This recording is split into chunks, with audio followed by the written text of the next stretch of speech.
Assalomu alaykum. Kechagina demak Instagram sahifamga Beverly dorilarning reklamasini qo'ygandim. O'shandan keyin kommentlarda ham o'zimga lichkamga ham juda ko'pchilik yozyapti. Tahror aka, ushbu dorini o'zingiz ichib ko'rganmisiz? Agar o'zingiz ichib biron bir natija ko'rgan bo'lsangiz, ana undan keyin biz olardik yoki bu shunchaki reklamami? Ya'ni kimning reklamasini bajaryapsizmi deyishdi. Yo'q, o'rtoqlar, mana dori. Men o'zim ushbu dorini oilaviy iste'mol qilyapmiz va o'ziga xos bir yaxshi natijalarga erishdim.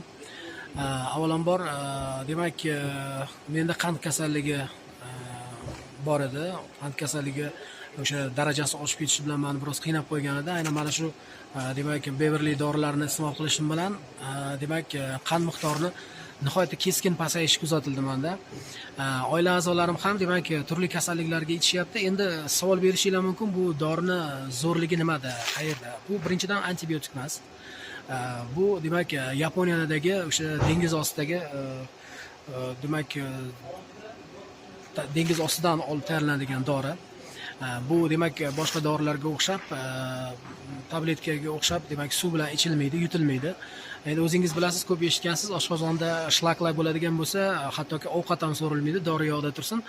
Demak, buni afzallik tomoni shundaki, buni siz ichmaysiz, aksincha tilingizni tagiga tashlab so'rasiz. Buni asosiy qiladigan vazifasi demak hujayralarni uyg'otish, immunitetni ko'tarish, immunitetni ishlashga harakat qilish, ishlatib demak barcha kasalliklarga qarshi kurashadi. 60 ta tabletkani o'rnini bosadi degan gapni aytishganda avvalambor men ola yo'q, bo'lmasa kerak, bu reklama bo'lsa kerak degandim, lekin realniy natijalarni ko'rgandan keyin men bu narsaga ishondim. Endi agar Yaponiyada 100 yoshdan oshgan insonlarning ko'pligi bilan rekord o'rnatganligini agar inobatga oladigan bo'lsak, Yaponiyada ishlab chiqarilgan shu doriga bemalol ishonsa bo'ladi. Beverly, bu hali boshlanishi, men yana batafsil videolar qilaman. O'zim oilam ichyapman, demak sizlarga ham tavsiya qilaman. Ikkilanmang. Yana narx haqida so'raydigan bo'lsangiz, narxi qanaqa, okasi, narxidan gapiring deyapsiz. Demak, bu yerda to'plamda sizga 6 oyga ichadigan dori beriladi, 6 oyga. 6 oyga bu $390 tashkil qilyapti. Siz vahimaga tushmang. Agar kunlik hisoblaydigan bo'lsangiz, bu dorini har kuni iste'mol qilasiz, kuniga 22 ming so'mdan tushyapti.